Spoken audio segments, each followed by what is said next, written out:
Xin chào tất cả các quý vị phụ huynh và các bạn học sinh tham gia vào buổi webinar do VN tổ chức ngày hôm nay cùng với sự tham dự của hai đại diện trường The Cambridge School of Weston, đó là thầy Randy và thầy Paul. Chúng tôi rất là vô cùng là hân hạnh để quý vị phụ huynh luôn luôn ủng hộ và theo dõi VN đến giờ phút này. Như vậy là đã đến tháng thứ 2 VN tổ chức các cái sự kiện diễn ra cho các trường trung học phổ thông nội trú của Mỹ, và trong hơn 12 năm qua thì VN đã hỗ trợ hàng trăm các bạn học sinh Việt Nam nhập học thành công các trường trung học phổ thông nội trú.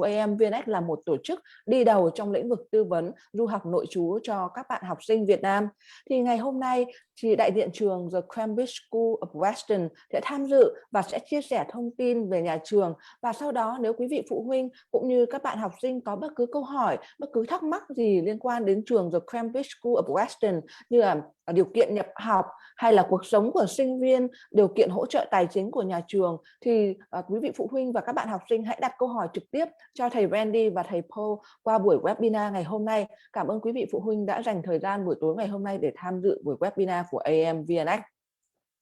Good morning, Randy and Paul. Thank you so much, both of you, for joining VN webinar today to share the great information about the Cambridge School of Weston to VN student.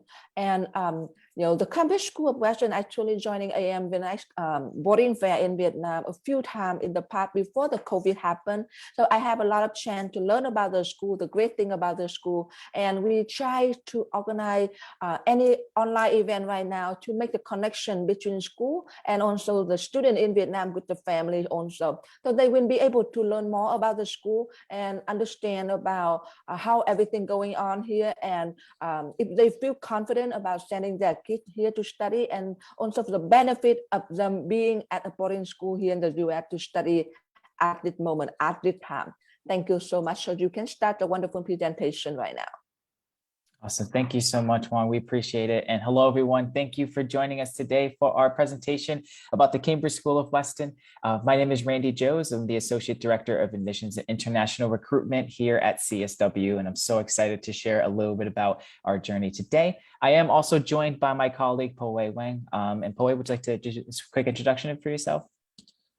Sure. I'm happy to be here and to see everyone. So my name is Po Wang. I'm the International Director of International Education and Global Engagement. And I just joined Randy and to share more about the Cambridge School of Weston with you. And I hope if you have any questions, and I will be here ready to answer. Xin chào tất cả quý vị phụ huynh và các bạn học sinh. Tôi là Randy, là đại diện tuyển sinh của trường The Cambridge School of Weston, và tôi rất là hân hạnh có mặt tại buổi webinar ngày hôm nay để chia sẻ thông tin với quý vị phụ huynh và các bạn học sinh về nhà trường. Và cùng với tôi ngày hôm nay thì có đồng nghiệp của tôi, đó là thầy Po Wang, là giám đốc tuyển sinh của trường The Cambridge School of Weston, tham dự và chia sẻ thông tin về các cái chương trình dành cho học sinh quốc tế theo học tại trường The Cambridge School of Weston. Awesome. So we're going to get started here, and we're going to talk about both what's happening on campus, a little bit about our support for international students, and of course a bit about the admissions process as well. So first things first is location. So in terms of students coming to CSW, it's important to showcase where our school is located here in the United States. So we are in the northeast of the United States, specifically in the state of Massachusetts, and we are located in Weston, Mass, which is roughly 12 miles away from the city of Boston, if folks are looking into that, and roughly 19 miles or so from Logan International Airport. So for students and families who are coming from overseas, we have close proximity to a large international airport, as well as a large metropolitan college-age going city like Boston, and all the surrounding areas are fantastic for our students to learn and to play and have a good time. Trước tiên thì tôi sẽ xin giới thiệu với quý vị phụ huynh và các bạn học sinh, đó là về vị trí địa lý của trường The Cambridge School of Weston. Thì trường ở Cambridge chỉ có 12 dặm đến thành phố Boston và khoảng 19 dặm là đến sân bay quốc tế Logan của Boston. Thì Cambridge với Boston gần như là sát cạnh nhau, và gần như là đi lại giữa không có cái ranh giới gì cả. Nhiều khi là các bạn có thể rằng là xem thông tin của một số các trường đại học thì các bạn nhìn thấy rằng là trường ở vị trí Cambridge, nhưng nhiều khi mọi người gọi đó là thuộc về khu vực Boston. And in terms of the surrounding area here in Weston, Massachusetts, where our campus is located, again, in the eastern part of the state, about 25 minutes again from Boston, very rich cultural, academic, economic, and arts resourced region. And it's a very safe, friendly, and welcoming environment here in Weston. And our families really enjoy the scenery and really enjoy just being able to send their students to a safe environment if they're going to go overseas. Khu vực của Weston, Massachusetts thì đây chỉ có 25 phút để có thể lái xe từ trường Weston đến với Boston, nhưng quý vị phụ huynh có thể nhìn thấy một cái sự vô cùng là khác biệt ở xung quanh khuôn viên của nhà trường là có rất là nhiều cây xanh, và đây là một khu vực rất là đa dạng, giàu có thể nói là dân trí cao tại khu vực của Massachusetts, cả về vấn đề kinh tế, văn hóa, giáo dục tại khu vực này, và đây cũng là một khu vực rất là an toàn, thân thiện và rất là chào đón mọi người đến từ mọi quốc gia khác nhau, mọi sắc tộc khác nhau theo sinh sống, học tập tại khu vực này. Now, a couple of quick fast facts about CSW, a couple of things I want to highlight quickly. For students here on campus, we have roughly 310 students here at CSW. About 70% are day students here and about 30% are boarding students. We have representation from roughly 11 countries outside of the United States, with 15% of our total population that are international students. And, you know, with regard to our academics and sort of everything that we have to offer on that end, we have over 250 plus courses for students to choose from in a very vibrant academic setting here at CSW.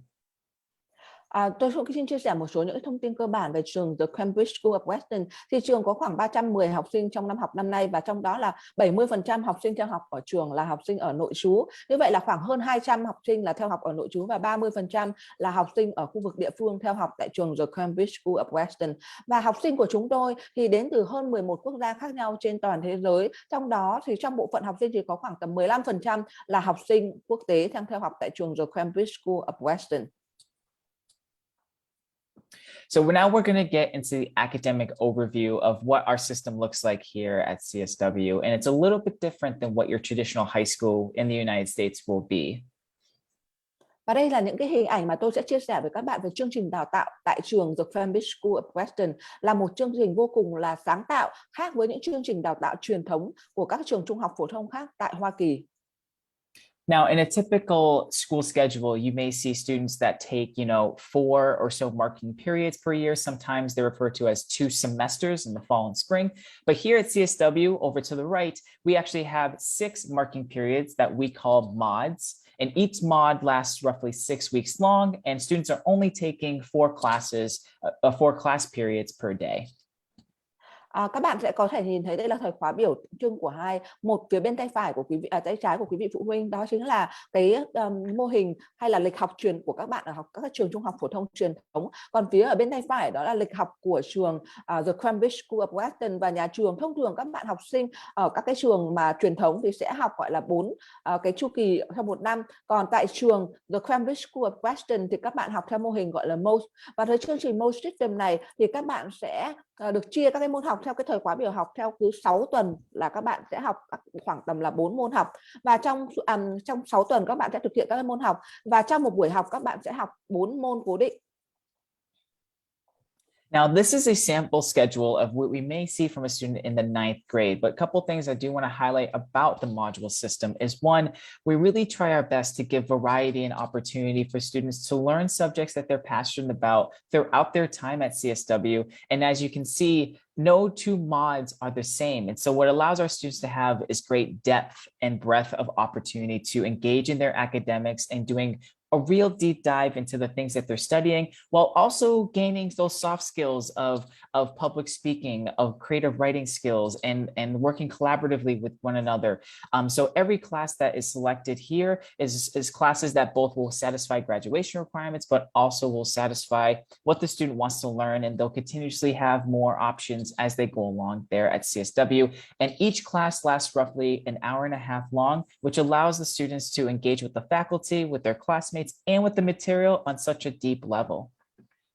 Đây là cái mô-đun system của trường The Cambridge School of Weston. Thì quý vị phụ huynh có thể nhìn thấy là sẽ có 6 mô-đun theo học trong suốt một cái năm học, và trong đó thì các bạn học sinh với cái với khóa biểu và cái mục tiêu của trường The Cambridge School of Weston chúng tôi đó là các bạn không chỉ học những cái kiến thức cơ bản, mà các bạn còn có những cái để phát triển những cái kỹ năng mềm, để phát huy những cái niềm đam mê của các bạn, để mà tối ưu hóa được thời gian của các bạn khi mà các bạn theo học tại trường The Cambridge School of Weston. Thì các quý vị phụ huynh và các bạn nhìn thấy là một lớp học của các bạn học sinh sẽ diễn ra trong khoảng tầm là 90 phút, thì các bạn học sinh sẽ có đủ thời gian để mà tiếp thu kiến thức, để mà trao đổi với lại các thầy cô giáo, để mà giải đáp mọi những cái thắc mắc, những cái băn khoăn trong cái quá trình mà các bạn học. And before we move on, every single piece of what the module system offers is very intentional for allowing students to, again, not only learn the subjects that they want to learn, but also having intentional breaks so that they can meet with their advising group, that they can have an hour for lunch, that they can have a break in between the final blocks of the day. And so that way we're not overwhelming the students, so that way they can take some time to digest what they learned in the classroom, perhaps meet with faculty like Poe to discuss a little bit about what happened in the class that day, and also to get the support that they need in case they need extra help outside of class. Và trong mỗi một cái lớp học thì các bạn học sinh sẽ có những cái khoảng thời gian gọi là thời gian nghỉ giữa các cái lớp học, để các bạn có thể là trao đổi những cái thông tin với thầy cô giáo, những cái khó khăn mà các bạn mắc phải trên lớp học, hay là các bạn muốn tìm hiểu các cái thông tin thêm, và hay là các bạn có cái thời gian cho chính bản thân mình để mà tìm hiểu các cái bài học khác trước cái giờ học tiếp theo. Thì đó là để đảm bảo cái việc rằng là các bạn có cái khoảng thời gian thư giãn giữa các cái lớp học khác nhau, để mà tạo ra cái môi trường học tập hiệu quả cho các bạn. Với cái module của trường The Cambridge School of Weston thì không chỉ đảm bảo cho việc là các bạn đạt được tất cả những cái yêu cầu mà để tốt nghiệp trường The Cambridge School of Weston, mà còn đảm bảo việc rằng là các bạn có thể học được những cái kiến thức, phát huy được những cái tiềm năng và học được những kỹ năng mềm trước khi mà các bạn bước vào môi trường đại học. So in essence, when it comes to the academics, again, we want to leave the ordinary behind. So everything we do at CSW is very student-centered. There's active and tangible engagement inside and outside the classroom. It's a very challenging and innovative curriculum, really giving a college preparation foundation for all of our students, and also all having a focus around social justice that is threaded throughout the entire campus. Chương trình đào tạo tại trường The Cambridge School of Weston sẽ tạo ra một cái sự đa dạng về học hỏi của các bạn học sinh ở mọi khía cạnh khác nhau trong cuộc sống. Ngoài việc tạo ra kiến thức cho các bạn một cái nền tảng kiến thức các bạn vững chắc trước khi các bạn bước vào các trường đại học, và trong đó tất cả mọi chương trình của trường The Cambridge School of Weston là học sinh ở trung tâm của mọi sự chăm lo của mọi chương trình được thiết kế tại trường The Cambridge School of Weston. Mọi các hoạt động được tạo ra để cho các bạn học sinh có thể học và tìm hiểu cái cuộc sống xung quanh, để tìm hiểu về môi trường xung quanh của mình, những cái thách thức, những cái đổi mới, những vấn đề về luật pháp, những vấn đề về sự công bằng luôn luôn sẽ phải diễn ra cho các bạn học sinh, cho tất cả các bạn học sinh theo học tại trường The Cambridge School of Weston. And so when it comes to being social justice minded, we really want to engage our students in topics that are affecting our world day to day. So we help to learn historical and contemporary issues from perspectives from all over the world, and understanding models of social change and advancing human rights. And so all that to say is that this will be something that is explored throughout the time at CSW, and it's very important to our identity and making sure that we are actively learning and moving towards a just and compassionate world. Cái điều đầu tiên mà tôi muốn chia sẻ đó là về vấn đề gọi là social justice minded, có nghĩa là những cái suy nghĩ, những cái của các bạn ấy luôn luôn là có cái sự công bằng ở trong xã hội. Thì các bạn sẽ được khám phá rất là nhiều các cái lĩnh vực khác nhau trong cái quá trình mà các bạn học tại trường The Cambridge School of Weston. Các bạn ví dụ như các bạn học về lịch sử, về rất là nhiều ở dưới các cái hình thức khác nhau, trong cái sự kết hợp khác nhau giữa cái sự truyền thống và hiện đại, để các bạn có một cái sự hiểu biết một cách sâu sắc về văn hóa, về văn hóa cũng như là về lịch sử tại cái thời điểm đó cũng như thời điểm hiện giờ, để có cái sự khi đưa ra những cái quyết định, các bạn có những cái quyết định một cách là sáng suốt, hay là có những cái quyết định dựa trên hay là những cái phán xét dựa trên những cái bằng chứng, dựa trên những cái thông tin đầy đủ mà các bạn có. And one of the ways that we do this in terms of learning about the social justice piece is having a program we have called PACE. PACE stands for Promoting Awareness and Community Engagement, which all this means is that each and every year that the student is at CSW, we're going to build upon foundational skills that help students explore concepts, for example, related to community citizenship, to understanding of mental, physical, emotional health, to exploring historical roots of oppression, and then finally to helping students prepare for life outside of CSW.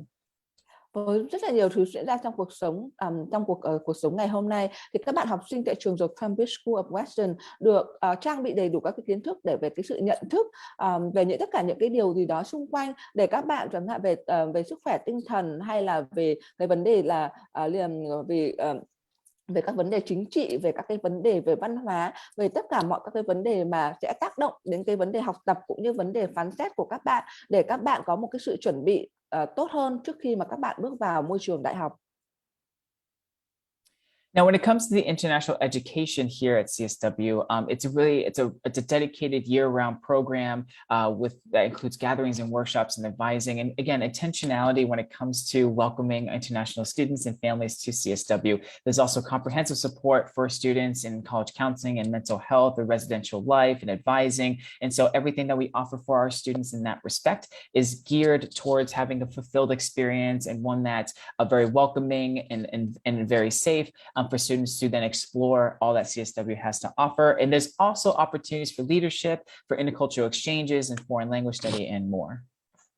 Tại The Cambridge School of Weston, chúng tôi có rất là nhiều những cái chương trình để mà hỗ trợ các bạn học sinh quốc tế, để đảm bảo các bạn cảm thấy đây là cuộc sống ở nhà của mình. Các bạn có cái sự khám phá về các sự đa dạng khác nhau, các cái hay là các cái workshop, các cái chương trình tư vấn, các cái chương trình hỗ trợ của các cái đội ngũ thầy cô giáo ở trong trường, có những advisor ở trong trường, ở trong ký túc xá của các bạn, những cái cơ hội để mà các bạn khám phá các cái vị trí khác nhau, để bên ngoài cái vấn đề học tập thì có thể là vị trí chẳng hạn như lãnh đạo, hay là những các cái chương trình để mà giao lưu văn hóa, những cái chương trình về học tập về ngôn ngữ, và rất là nhiều các cái cơ hội, những cái hỗ trợ ở trường The Cambridge School of Weston để các bạn học sinh quốc tế có thể khám phá cuộc sống của học sinh, khám phá nền văn hóa, khám phá những cái kiến thức, cái niềm đam mê của các bạn trong quá trình các bạn học tập tại trường The Cambridge School of Weston. So now we're going to move over to a bit about student and residential life, right? Because this is all part of the entire boarding experience here at CSW. And so part of this, of course, is being engaged outside of the classroom. So this is on the screen a sample of some special interest clubs and activities that students can be a part of. That's outside of school, whether that's the Model United Nations Club, to anime, to rock pop ensembles and art club, and more. So there's so many options for students to be involved in clubs and organizations that they're interested in. And if there isn't one that you see on the list, we can certainly help to help you create that club or organization.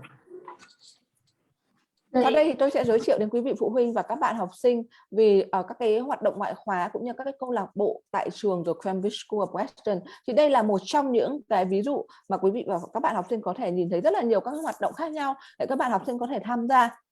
Ví dụ như rằng là model UN, hay là các bạn muốn tham gia về các công hoạt động liên quan đến âm nhạc, hay là robotics, hay là nghệ thuật. Các bạn có rất là nhiều lựa chọn khác nhau để mà tham gia vào các hoạt động để mà khám phá cái niềm đam mê của mình khi mà các bạn theo học tại trường The Cambridge School of Weston. We also have affinity and alliance groups, for students who identify in a particular, that have a particular background or ethnicity that they want to explore here at CSW. So that, again, you can see the list on the screen that range from the Men of Color group, which actually I'm a part of on campus, the Asian Affinity group, to the Mixed Heritage group, Circle of Sisters Club, the United Students of Color. So there's so many options, again, for students to have an opportunity to explore their identity and to celebrate their identity here at CSW.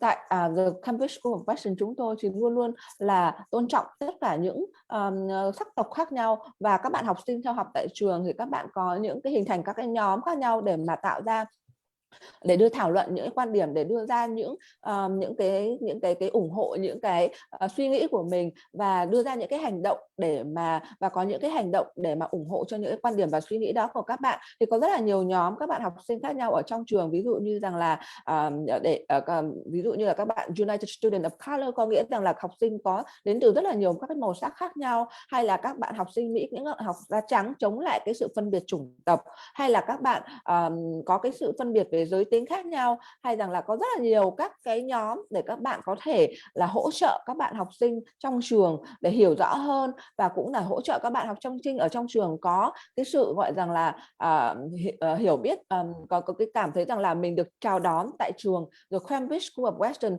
Hoặc khi các bạn có bất cứ thắc mắc, bất cứ những cái điều gì mà các bạn cần cái sự hỗ trợ, thì các bạn sẽ có thể là trao đổi hoặc là với nhóm của mình, trao đổi với các thầy cô giáo của mình.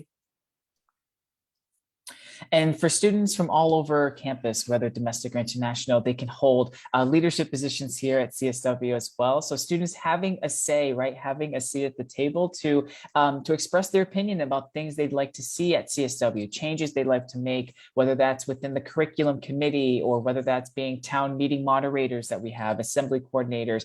There are 2 students who sit as voting members for our board of trustees who get to help and to spread the awareness from the student body to the board of trustees. So all this to say that students can hold leadership positions that are real pivotal in the making and the community that we're forming here at CSW.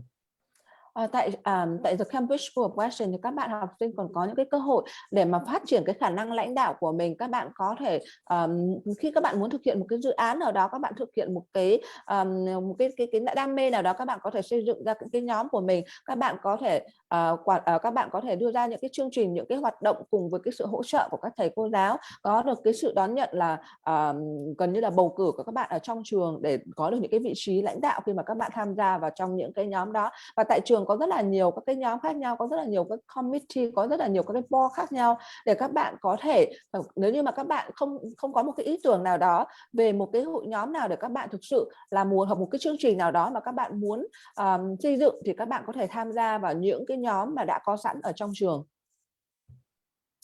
And this is also just a sample of student activities that may happen on the weekends, right? For boarding students and having something to do, having to be able to engage with one another, with their classmates, with the local community. So this is just a little list of things that students can do on the weekends, especially being able to join day students as well, going to, the Celtics games in Boston, to bowling, to apple picking, especially in this beautiful fall weather that we're having. And so all this to say that we have options for students to engage with one another on the weekends if they end up boarding here at CSW. Và đây cũng là một trong những cái sample nhỏ, có nghĩa rằng là một vài cái ví dụ về những cái hoạt động của các bạn học sinh theo học tại trường The Cambridge School of Weston.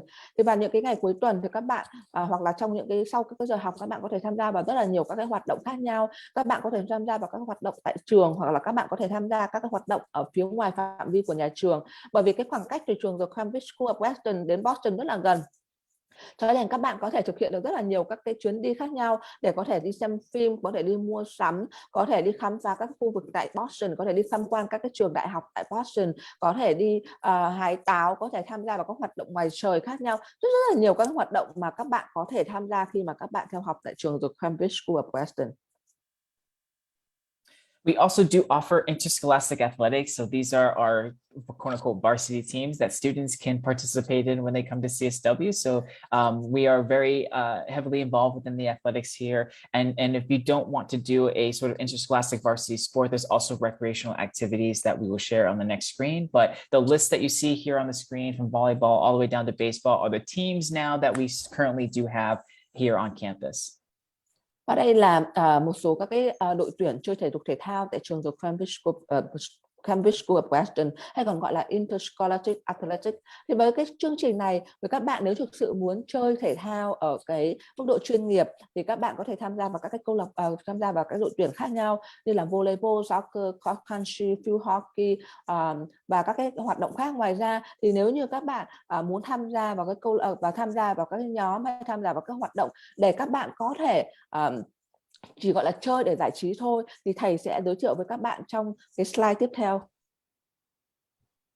And then, so this is the other activities, recreation athletics, and also we have a wilderness program where students can go hiking and climbing, cycling and kayaking. So again, just other options for students if they don't want to do direct, varsity sports. They can certainly do a lot of other recreational activities to keep them active and engaged. Và đây là những cái hoạt động thể thao khác mà các bạn hoàn toàn có thể tham gia khi theo học tại trường The Cambridge School of Weston. Nếu các bạn không thực sự là những cái bạn học sinh mà chơi thể thao rất là giỏi để tham gia vào những cái đội chuyên nghiệp tại trường The Cambridge School of Weston, thì các bạn có thể tham gia vào các hoạt động để khám phá. Ví dụ như là các bạn có thể đi leo núi, đi xe đạp, hay là đi kayaking, hay là các bạn có thể tham gia vào rock climbing, có nghĩa là hay là golf, có thể chơi golf, hay là table tennis, hay jumba, badminton là cầu lông, hay các bạn có thể tập yoga, pilates, hay fencing, có nghĩa là như đấu kiếm. Có rất là nhiều các hoạt động khác nhau tại trường The Cambridge School of Weston cho các bạn lựa chọn nếu như các bạn thực sự không có chơi các cái môn thể thao hoặc nặng. Now, I know this is a bit of a hard switch over, but just wanted to highlight a few things as we switch gears over to the application process. And this is just a list of sort of college acceptances for our international students from the past 5 years or so. We are still sort of updating our list from 2021, so I apologize for not having those numbers. But as you can see, our students get into some wonderful universities and colleges when they're done with CSW, and our college counseling office does a tremendous job of working with these schools to let them understand the type of students that are coming from CSW, and just rest assured that your student is in good hands and getting to a terrific college or university here in the States or otherwise, if they so choose to do so. Đây là danh sách các trường đại học mà các bạn học sinh của trường The Cambridge School of Weston đã được nhận vào từ những năm 2015 cho đến năm 2020. Những cập nhật về thông tin của năm 2021 thì tôi có thể chia sẻ với quý vị và các bạn học sinh sau, vì chúng tôi chưa có hoàn thiện cái thống kê đó.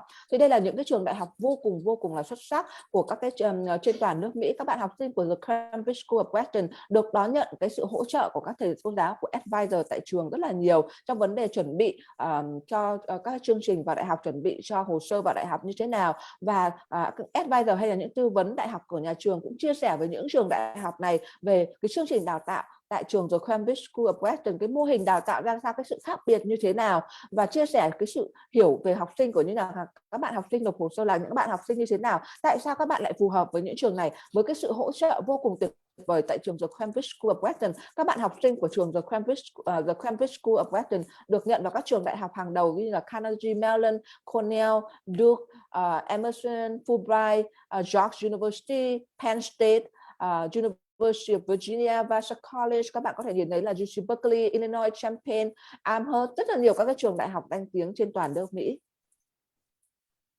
Okay, so now we're going to share just a little bit about the admissions process for this coming year. And I think it's important to kind of highlight what the steps are a little bit. That way you get a sense of what we offer. So first things first, we do have an updated international student website. For folks who are interested, they can go to the link on the screen, and we'll have the links later on, but it's very easy to find for students to take a look at some of the updated information there, including information about the process of applying, as well as some FAQs that they can also look into.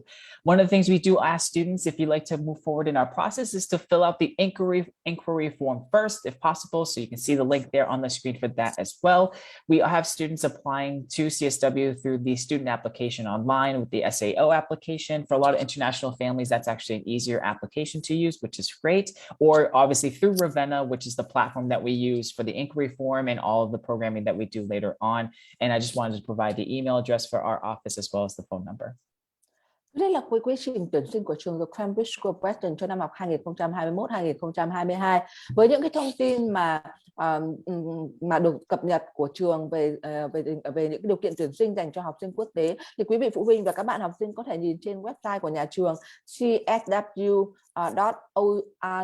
admission international student. Các bạn sẽ đọc các thông tin, tìm hiểu những thông tin về những quy định, những cái yêu cầu của nhà trường đối với các bạn học sinh quốc tế. Và đồng thời trước khi, nếu như các bạn muốn nộp hồ sơ cho trường The Cambridge School of Weston, thì các bạn học sinh sẽ cần phải điền cái inquiry form với tất cả những cái thông tin của các bạn ở trong đó. Thì trước khi các bạn có thể apply cho trường The Cambridge School of Weston, thì để apply cho trường The Cambridge School of Weston thì các bạn có thể sử dụng hai hệ thống. Một là hệ thống SAO trong cái phần của SSAT, và với cái hệ thống này thì các bạn cũng có thể apply cho nhiều các cái trường nội trú khác nhau, và đấy cũng là một cái hệ thống đơn giản cho tất cả các bạn. Hoặc rằng là các bạn có thể sử dụng hệ thống Ravenna, và cái hệ thống này có kết nối với các cái hệ thống nội bộ của trường The Cambridge School of Weston. Vì thế tất cả các thông tin của các bạn sau này sẽ được chuyển đổi sang cái hệ thống của nhà trường. Và nếu như các bạn có bất cứ câu hỏi gì thì các bạn có thể sau này các bạn có thể liên hệ trực tiếp tới theo địa chỉ admission at csw.org, hoặc là các bạn có thể liên hệ trực tiếp với số điện thoại của văn phòng tuyển sinh của trường The Cambridge School of Weston theo cái slide mà thầy có chia sẻ ở trên đây. And so this year, again, we're going to be SSAT and ISEE test optional. So what that means is that students do not have to submit test scores from those two particular exams. It's okay. We don't need to see them. It will not hurt your application if you do not submit those scores to us, which is totally fine. We have so many other things that we can look into for your application. We do ask for international students to submit an English proficiency exam, and the tests that we do, exams that we do accept, include TOEFL, IELTS, and this year we are also including the Duolingo English test. So we have the 3 options for students to submit their English proficiency exam to us, and hopefully this will give more options for students and families, a bit more accessible for them to submit some of those scores to us.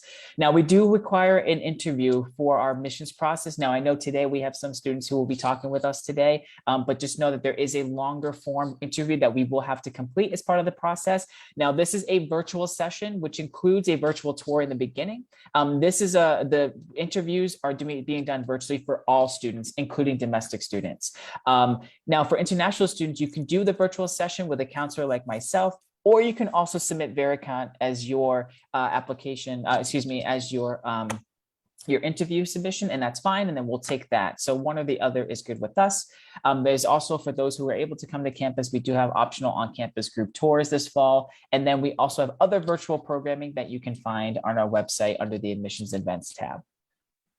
Tới đây là những cái điều kiện tuyển sinh của trường The Cambridge School of Weston cho năm học 2021-2022. Thì đối với bài thi SSAT hay là ISEE thì hoàn toàn là có tính lựa chọn. Nếu như các bạn, ví dụ như ở Việt Nam thời điểm giờ thì chúng ta đã lockdown rất là nhiều, việc để mà các bạn có được thực hiện được những bài thi này thì rất là khó khăn. Vì thế cho nên rằng là các bạn đây chỉ là lựa chọn mà thôi. Và nếu các bạn đã thi trước rồi, hoặc là các bạn sẽ tham gia vào những kỳ thi sắp tới, thì các bạn hoàn toàn có thể nộp được điểm thi SSAT cũng như ISEE cho trường The Cambridge School of Weston. Điều kiện thứ hai đó điều kiện kiểm tra về cái khả năng tiếng Anh của các bạn. Thì nhà trường chấp nhận các cái điểm như TOEFL, IELTS, và năm nay thì nhà trường bắt đầu chấp nhận điểm Duolingo. Thì nếu như mà các bạn chưa có thi được IELTS thì các bạn có thể tham gia các bài thi TOEFL theo diện rằng là home version, hay là Duolingo test thì hoàn toàn là online test. Và nhà trường yêu cầu là tất cả các bạn học sinh khi nộp hồ sơ cho trường The Cambridge School of Weston thì các bạn sẽ tham gia vào các cuộc phỏng vấn, và cuộc phỏng vấn này thường là những cuộc phỏng vấn online và gọi là virtual section, thì các bạn sẽ xem, đồng thời sẽ tham quan được các cái cơ sở vật chất của nhà trường, và các bạn sẽ có phỏng vấn sâu với đại diện của nhà trường. Và sau một đấy các bạn học sinh có thể trước khi đưa ra cái quyết định rằng là các bạn có muốn theo học tại trường The Cambridge School of Weston hay không, thì đây rất là phù hợp với các bạn trong cái thời điểm mà nếu như mà Covid không có diễn ra, hoặc là các bạn học sinh hiện giờ đang diễn ra ở Mỹ thôi, thì các bạn hoàn toàn có thể đến thăm trường để xem là cái cơ sở vật chất, cái môi trường của nhà trường như thế nào, có phù hợp hay không. Và cái cuối cùng là các bạn học sinh có thể tham gia vào rất là nhiều các sự kiện online khác nhau mà nhà trường tổ chức, ví dụ như Open House, Student Panel, College Counseling và rất nhiều các hoạt động khác, để các bạn hiểu rõ được rằng là như vậy rằng là các cái dịch vụ của nhà trường cung cấp như thế nào, hoặc các bạn có thể tham gia để trao đổi các cái ý kiến hay là tìm hiểu thông tin về nhà trường thông qua các bạn học sinh đang theo học tại trường. Now, just a few tips before we move forward about the application process for the students in the room and the families. So you want to make sure when you're applying to schools, regardless if it's CSW or not, you want to make sure you maximize your space. And so if there are questions that are there, make sure you answer every question as best as you can and make sure no space is left untouched. You also want to be able to share your story, not share anyone else's, right? For the students who want to hear your voice within the application. Also, it's okay to reference things you may have researched for a school. And so if you know about CSW's mission or some of the activities we have, the module system, you want to turn that research into results and just making sure that you can refer back to the research that you've done for the school in the application. It's totally fine to reference things that you've learned. And then, like I mentioned, just don't leave any questions unanswered. So that way we have the full complete application and also the full picture of who you are as best as possible.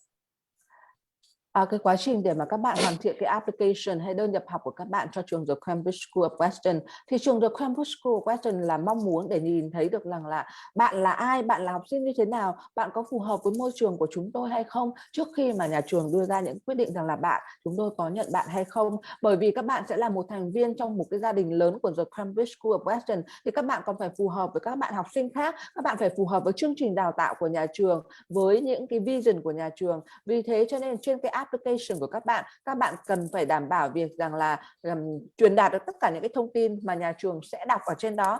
Các bạn có rất là nhiều các câu hỏi khác nhau và các bạn sẽ cần phải trả lời một cách rất là trung thực về cho những cái câu hỏi đó, tránh trong cái việc là các bạn là cái câu hỏi này khó không trả lời, cái câu hỏi này không biết trả lời như thế nào thì không trả lời. Các bạn hãy suy nghĩ thật kỹ và hãy tìm hiểu là vậy câu hỏi đó trả lời như thế nào, và mình có thể dùng những câu hỏi nào, câu trả lời như thế nào để thay thế cho những câu trả lời mà các bạn không tìm thấy ngay lập tức.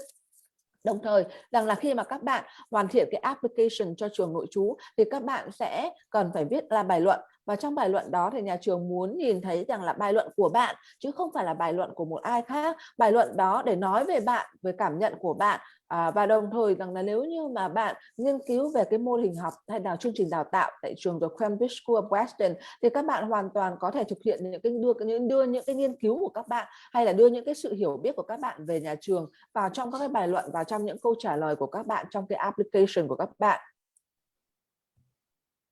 Now, it's important for families to understand sort of what we were able to do for families, international students during COVID, right? So this past year, what did it look like for our campus? And I think folks like Poe and other members, including Lise, our head of school, were really instrumental into supporting our international families during this past year. So we did have our dorms open for the entire school year. We also did provide flexible entry points for the international students to come to campus. We, of course, will always be consulting with families for visa and travel and other F1 information that will be continuous, of course.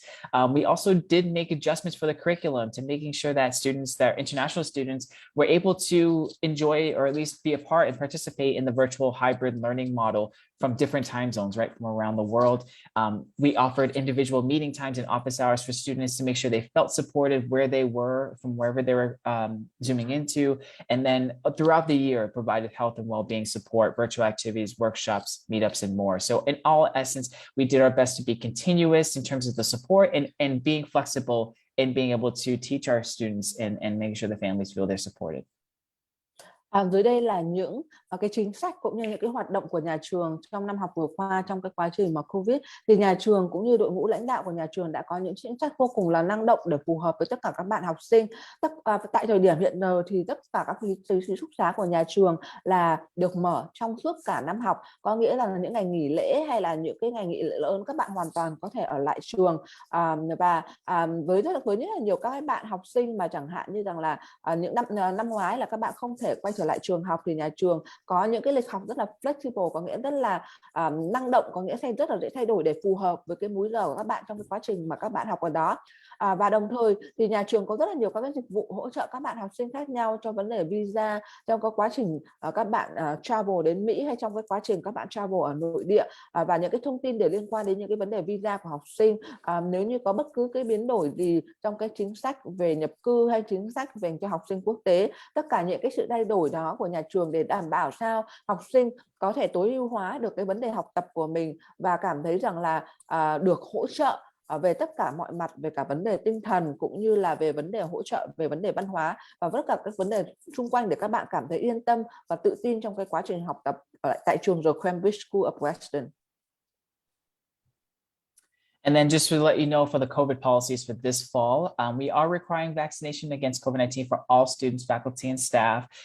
We are asking our students to mask indoors in the classrooms, theaters, and more, but students are able to take off their masks outside. Again, it's a bit safer for those students at this point.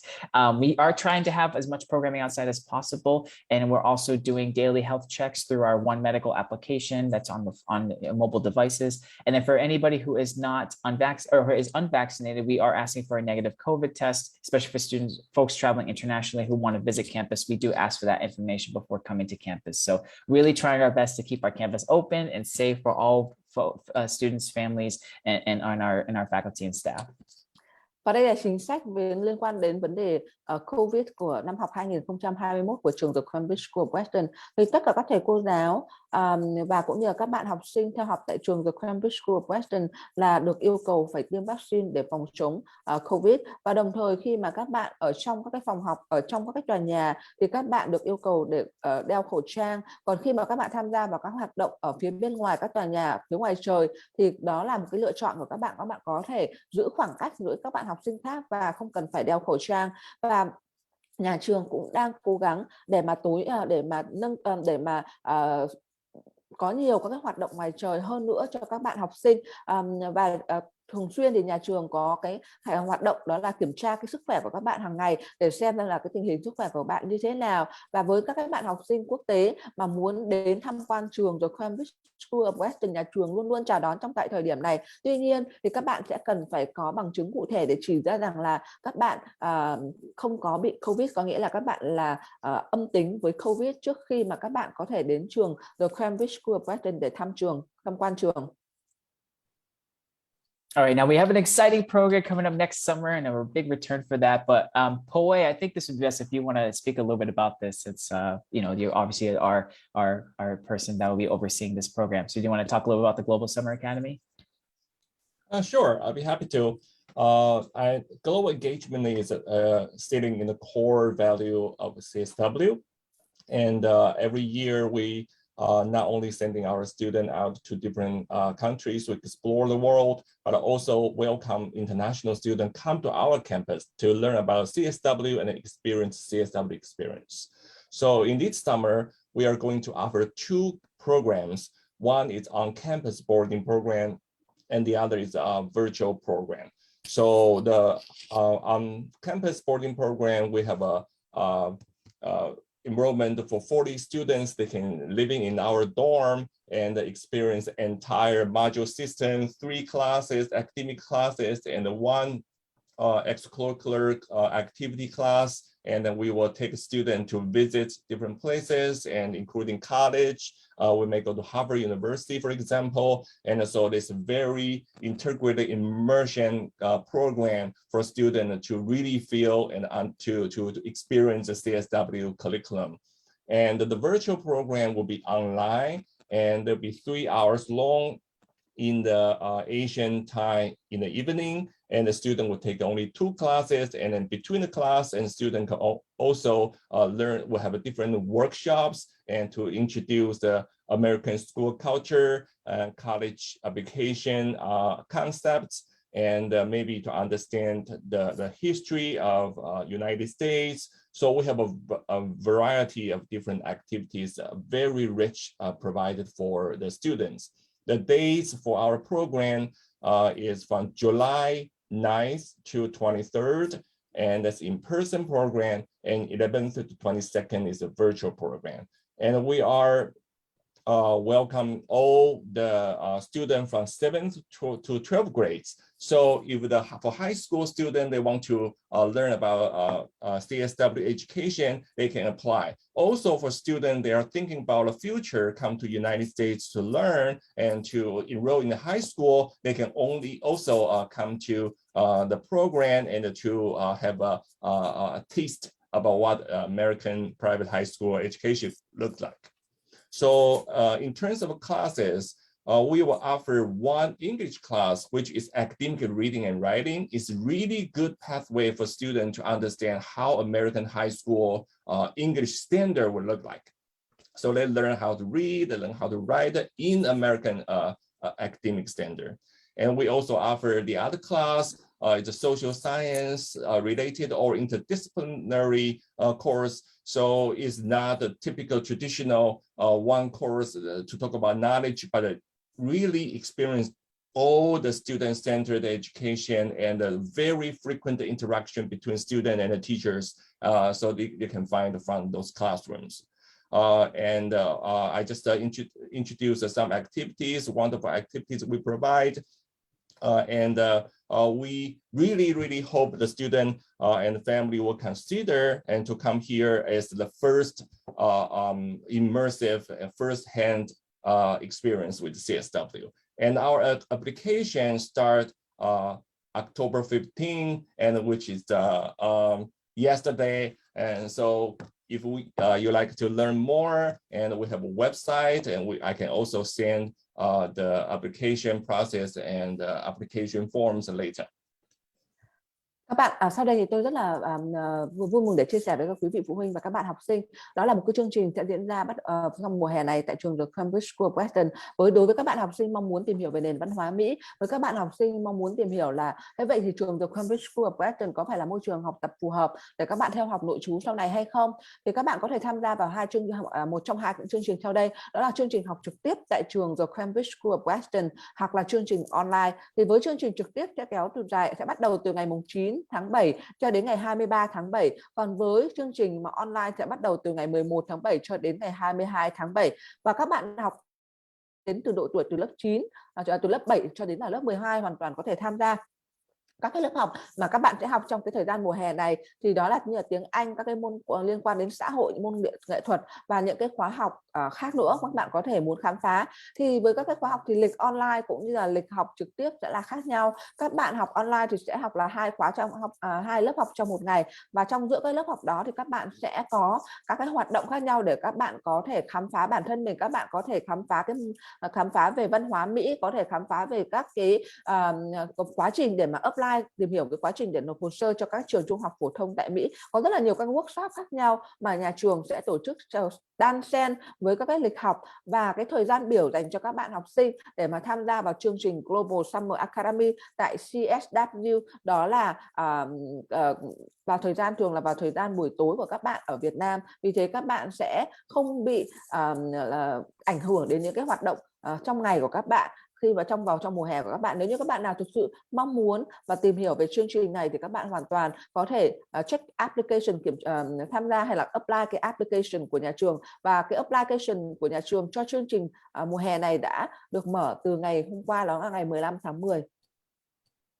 Awesome. Thanks, Poway. And exciting applications went live yesterday. So very pumped to have that there. So I know that was a lot of information, but thank you for listening to us today. You can see both Poway and I's email address there on the screen. So if you have any further questions after our whole program today, don't hesitate to reach out to us. We're certainly here to help and to provide more information about the application process and of CSW. So again, thank you so much for listening to us. And I'm sorry we went a little bit over, but I really appreciate the time. Dưới đây là cái địa chỉ email của tôi, cũng như rằng là nếu như và của thầy Poway. Nếu như mà các bạn học sinh cũng như quý vị phụ huynh có bất cứ câu hỏi gì thì quý vị phụ huynh và các bạn học sinh có thể liên hệ trực tiếp với tôi hoặc thầy Poway về từng cái chương trình diễn ra tại trường CSW. Cảm ơn tất cả quý vị phụ huynh và các bạn học sinh đã tham gia vào buổi webinar ngày hôm nay. Thank you so much, guys. So right now we will move to the Q&A section, and if the student and parent have any questions, so they can ask your question before we move to the we will move to the interview section. Cảm ơn tất cả quý vị phụ huynh rất nhiều đã tham gia vào buổi webinar ngày hôm nay, và sau đây sẽ là phần hỏi đáp dành cho trường The Cambridge School of Weston. Nếu quý vị phụ huynh và các bạn học sinh có bất cứ câu hỏi gì, bất cứ thắc mắc gì, quý vị phụ huynh và các bạn học sinh có thể đặt câu hỏi trực tiếp cho thầy Randy và thầy Poway tại đây. Thì nếu như phụ huynh có thể đặt bằng tiếng Việt và tôi có thể dịch ra tiếng Anh cho các thầy. Thì không biết là quý vị phụ huynh và các bạn học sinh có bất cứ câu hỏi nào dành cho thầy không ạ? Dạ vâng, bạn Phan Mỹ có thể đặt câu hỏi cho thầy. Yeah. So about the Doom. So when is like the holiday, does the Doom close? So if it's closed, then do we need to go home, or where will we live? I'm asking.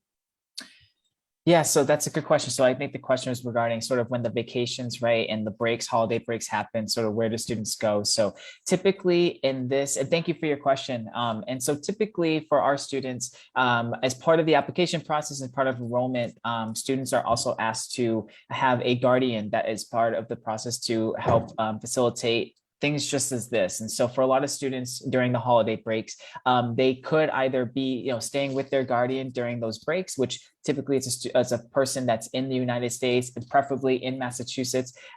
But if not, then students do go home for those breaks as well. I know that we've been having some small conversations about keeping some dorms open for certain small breaks of time, but in a typical traditional sense that for the longer times that school is closed, that we do ask students to work with their guardian to find a placement outside of CSW afterwards. Does that seem pretty correct, Poe, in terms of? Yeah, and so some students, they will also organize their breaks with their friends. They might visit friends' homes, and they might visit their relatives. And some students really want to have a trip to visit like a national park, so they can use those breaks. Usually we have only 3 longer breaks. There'll be one Thanksgiving and one winter break and one spring break. All other small breaks, and the student can stay in the dormitory. They don't need to move out. But those are 3 longer breaks. I think it is also good for students to meet their families, to have more time spent with, maybe go home, and they miss food, they miss a lot of things at home, and there will be good opportunities for them to get that is good for their well-being and their mental health. For sure. Thanks, Boy. Okay, but I have another question that about, I am very interested in computer science. Do you teach any like computer language like Java or Python? So in terms of specifically the type of computer science courses that we have, I don't know at the top of my head, but I know that there are some classes that will engage in programming such as Java and other platforms.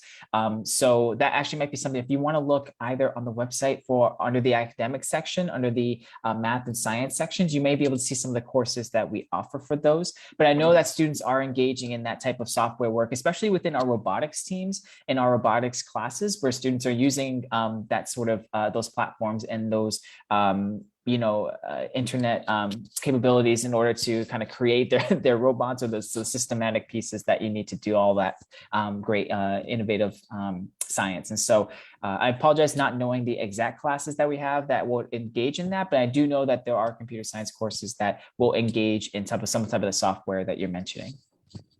And the other things I always suggest our families to think broadly and think about the location, because one of the best things for CSW is we are located in the center of many resources, including academic and technology. So we have so many big tech companies around here, so many schools provide great programs.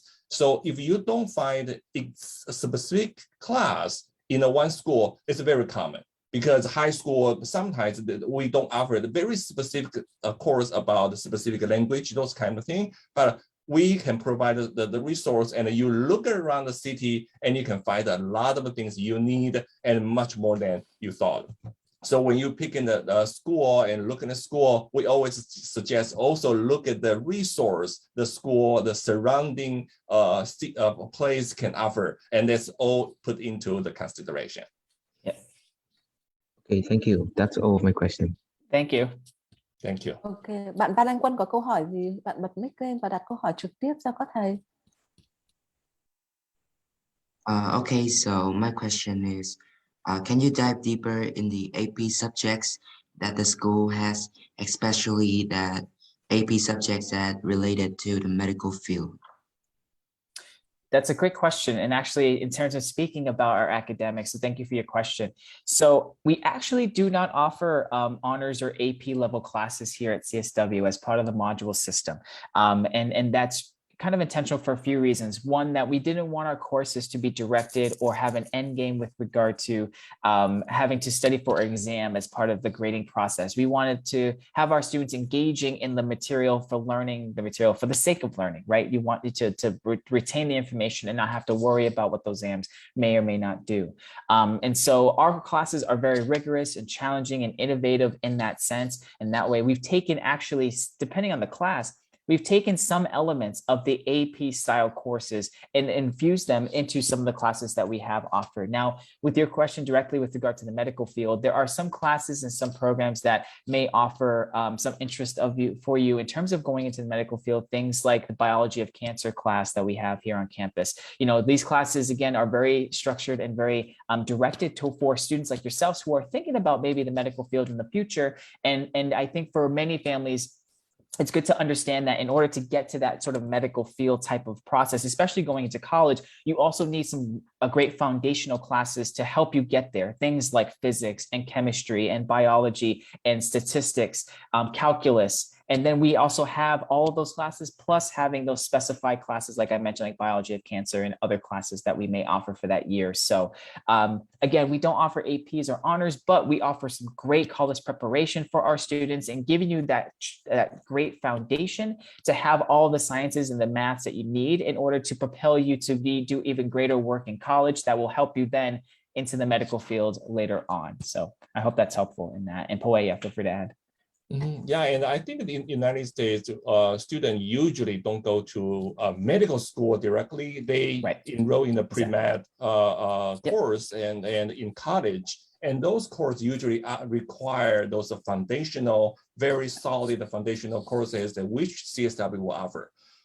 Then we had a student in my class enroll in Harvard pre-med program and also get very good preparation before he went there. And the other thing about the AP is the AP program actually is shrinking in United States because AP is a test-based design. And a lot of top private high school in the United States, actually, they are revisiting their AP curriculum. Actually, maybe they were removed from their school as well. Then there's a recent trend. And also for school like CSW, we are proud and we are confident about our curriculum. We provide a very in-depth program. We don't need the name of AP, but you can get all the knowledge of AP. Như vậy là câu hỏi của bạn Văn Quanh cũng giống như là câu hỏi của rất là nhiều các bạn học sinh khác và cũng như quý vị phụ huynh về cái lớp AP tại trường The Cambridge School of Weston. Ở đây có nghĩa rằng là nhà trường không có offer hay không có cung cấp chương trình đào tạo AP. Tuy nhiên tất cả các lớp học của trường The Cambridge School of Weston với mục tiêu để trang bị cái kiến thức cho các bạn, để các bạn có thể hiểu rõ về những cái môn học mà các bạn học, để các bạn có sự chuẩn bị rất tốt cho bất kỳ một cái kỳ thi nào hay một cái lĩnh vực nào, chứ không nhất thiết rằng là chỉ tập trung cho một cái bài thi AP, thì đó là cái giáo trình cũ để mà các trường giảng dạy cái chương trình AP. Và trong cái thời gian gần đây thì cũng có rất là nhiều các cái trường đại học, các trường trung học phổ thông của Mỹ thì bỏ đi cái gọi là cái tên gọi là lớp AP, nhưng các cái chương trình đào tạo thì hoàn toàn có thể xuất sắc hơn cả những cái chương trình AP để có thể trang bị cho các bạn. Còn có rất là nhiều trường thì họ vẫn có thể để cái tên là AP, tuy nhiên thì họ cũng có cái sự bổ sung để làm cho cái giáo trình giảng dạy của các bạn của họ sẽ tốt hơn, phù hợp hơn với các bạn học sinh. Ở đây có nghĩa là cái quan trọng đó là trang bị kiến thức cho các bạn để các bạn có thể đi sâu vào cái lĩnh vực học của các bạn. Ví dụ như câu hỏi của bạn Văn Anh Quân rằng là thế vậy thì nhà trường có cung cấp chương trình nào để mà các bạn có thể sự chuẩn bị rất là tốt cho cái chương trình medical hay không, hay là về ngành y khoa hay không? Thì với cái ngành y khoa thì các bạn cần phải có cái sự trang bị tốt về các cái kiến thức như là toán, hóa, sinh. Vì các cái môn hóa, môn sinh hay là các cái môn liên quan đến lĩnh vực nghiên cứu cụ thể nào đó thì các chương trình này rất là được đào tạo rất là sâu tại trường The Cambridge School of Weston, bởi vì nhà trường sử dụng cái mô hình là mô-đun. Mô-đun ở đây là các bạn sẽ có cái thời gian để tập trung để học và tìm hiểu rất là kỹ về một cái chủ đề nào đó của các bạn.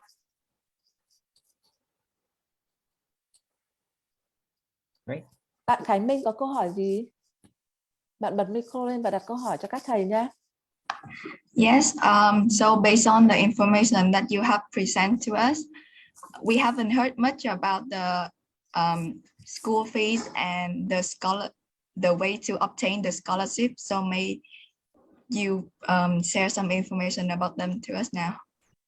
Yeah, so happy to do so. And a lot of this information again is found on our website too. So if you don't, if you need some references, you can also check our website for the financial information. So in essence, in total for room and board, as well as for tuition, and roughly for next year, it's going to be around $66,000 to $67,000 for students to come to CSW.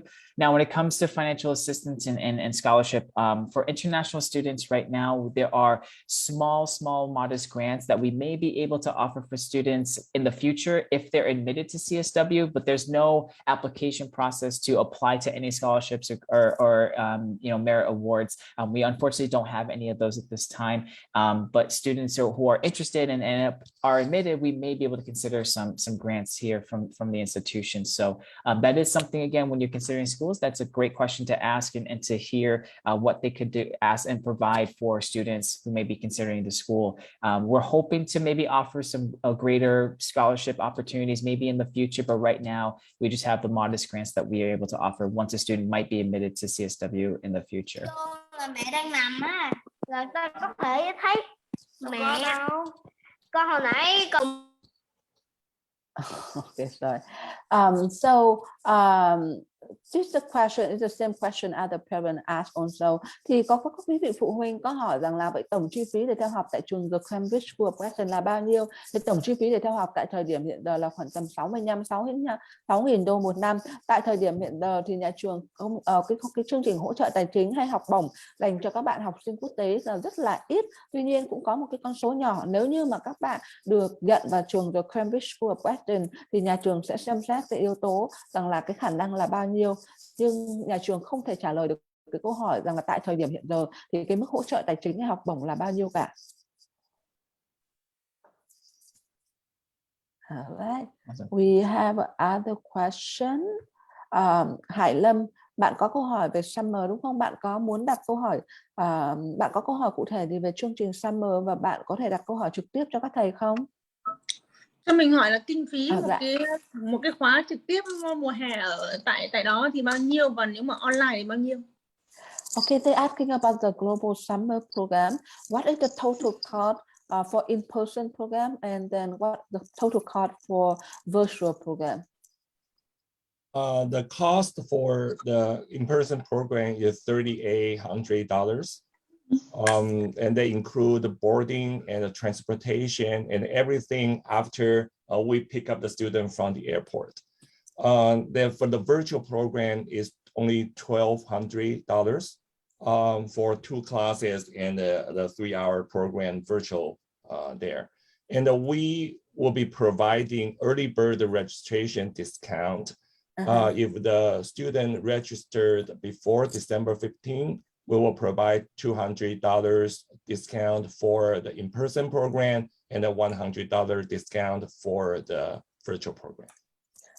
Dạ vâng, như vậy là cái chi phí để theo học tham gia vào chương trình của Global Summer của trường The Cambridge School of Weston là 3.800 đô cho chương trình học trực tiếp chị ạ. Và đồng thời là chương trình mà học online là 1.200 đô. Tuy nhiên nếu như bạn nào mà nộp hồ sơ sớm cho trường thì các bạn có thể được nhận một gọi là cái hỗ trợ nộp sớm là 200 đô cho chương trình học trực tiếp và 100 đô giảm 100 đô cho chương trình học online.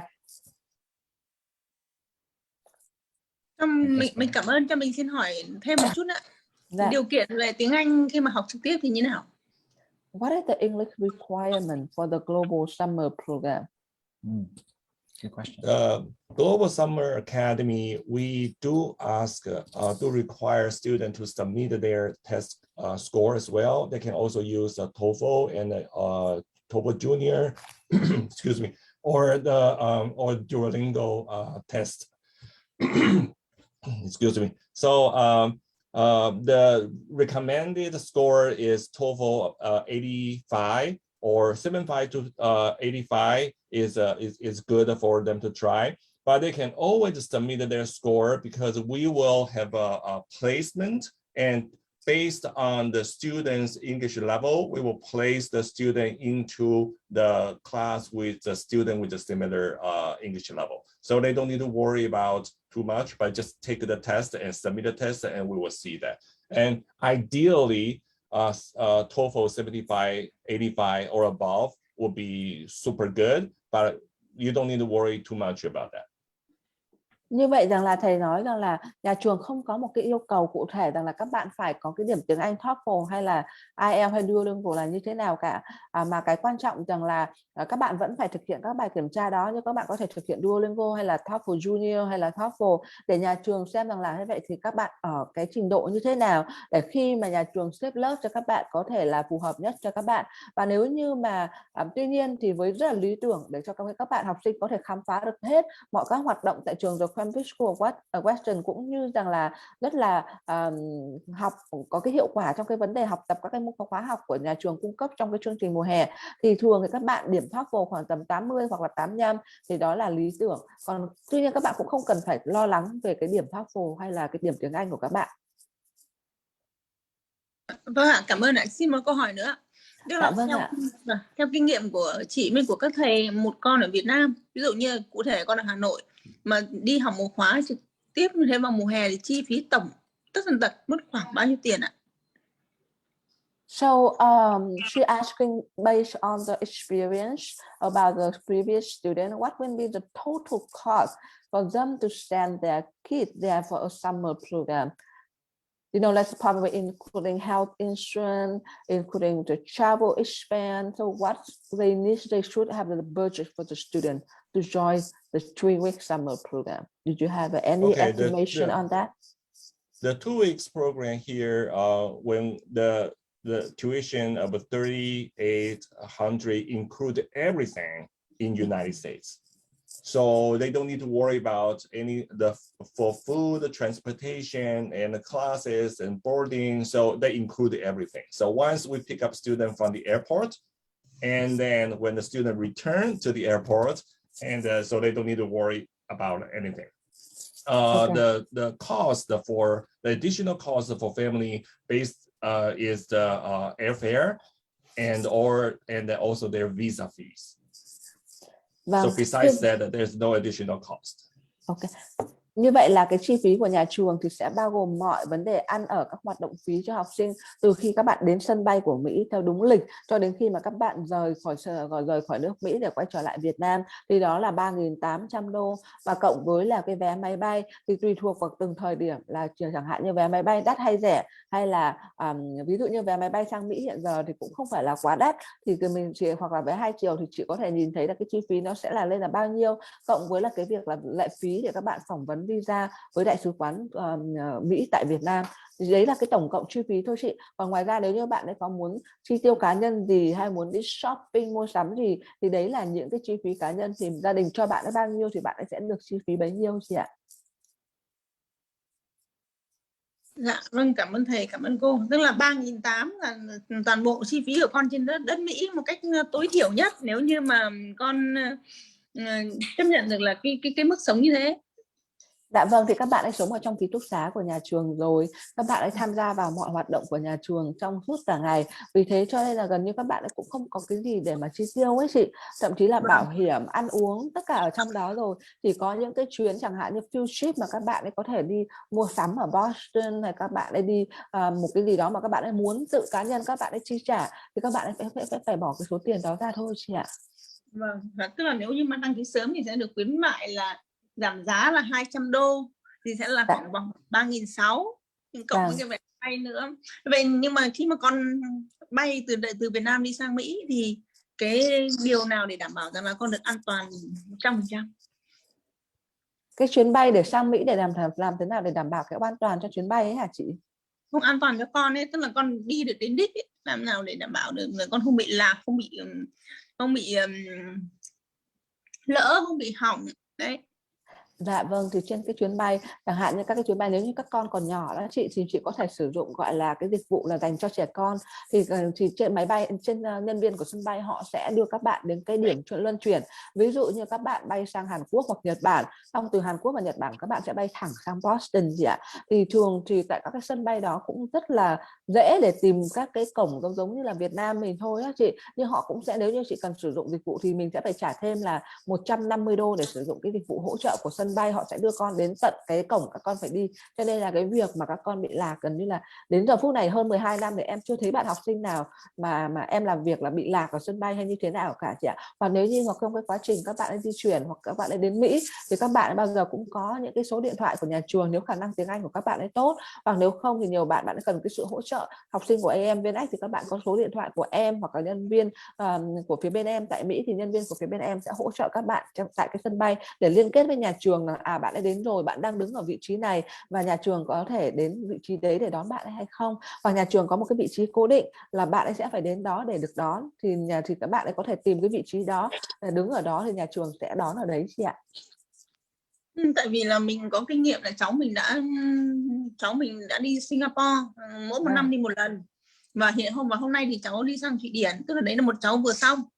Vâng. Thì nhưng mà trong quá trình di chuyển đấy là từ đây sang Sinh ấy, tức là về phía đơn vị hỗ trợ cho con đi sang bên đấy để học một tháng ấy, tháng hè ấy, thì là tức là có người đi cùng, cho nên mình hỏi thì để làm rõ thêm cái vấn đề đấy thôi. Vâng ạ, với chương trình này thì các bạn sẽ phải tự đi chị ạ. Vâng. Vâng, cảm ơn tất cả các quý. Vâng ạ. Cảm ơn tất cả quý vị phụ huynh và các bạn học sinh đã tham gia vào buổi webinar do AM VN tổ chức với sự tham dự của đại diện trường The Cambridge School of Weston là thầy Randy và thầy Poway. Thì bây giờ buổi webinar của chúng tôi xin tạm dừng tại đây, bởi vì chương trình phỏng vấn trực tiếp các bạn học sinh của AM VN đã đăng ký với hai thầy Poway và thầy Randy đã phải bắt đầu cách đây 15 phút rồi, thì chúng tôi đã bị chậm trễ khoảng tầm 15 phút cho các bạn học sinh. Cảm ơn tất cả các quý vị phụ huynh và các bạn học sinh. Nếu quý vị phụ huynh và các bạn học sinh có bất cứ câu hỏi, có bất cứ thắc mắc gì, quý vị phụ huynh và các bạn học sinh hãy liên hệ với văn phòng đại diện của AM VN tại Việt Nam, đó là Hà Nội và Hồ Chí Minh, để được giải đáp và để được hỗ trợ.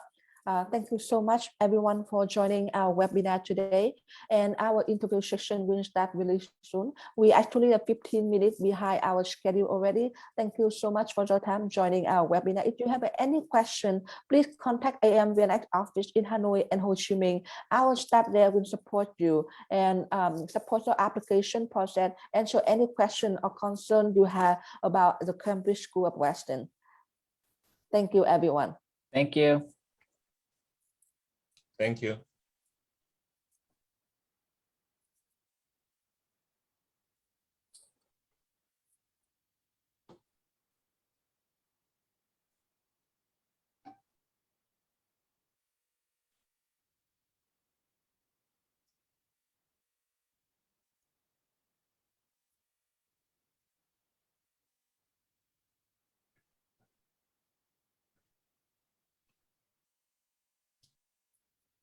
I'll stop sharing this now.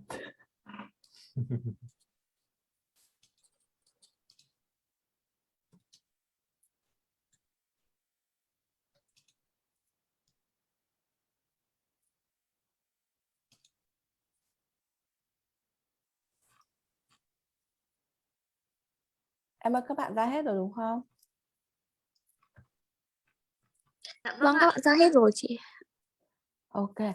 All right. So I sent you the list of the students going to have an interview today already, and yeah. So I will be offline a bit.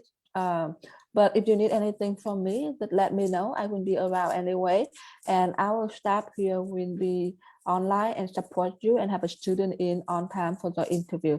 Thank you so much, both of you, for joining the webinar today. And if I have any question, and then when we start working on the application, I will be in touch with you both. Thank you, guys. All right, thanks so Thank much. you. Em ơi, cho bạn học sinh vào nhé.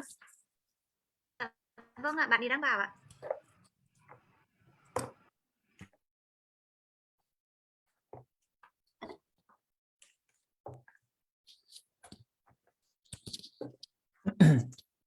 So Randy, I will let you do the interview, and I will. Yep, I can do that. That's fine. Yep. Okay. So Awesome. let me know Thank you, if you Poi. need me. Yeah, I appreciate it, man. Thank you so much. I just mute here. Yep, it's great. And I believe the students will hopefully come through. So let me see here.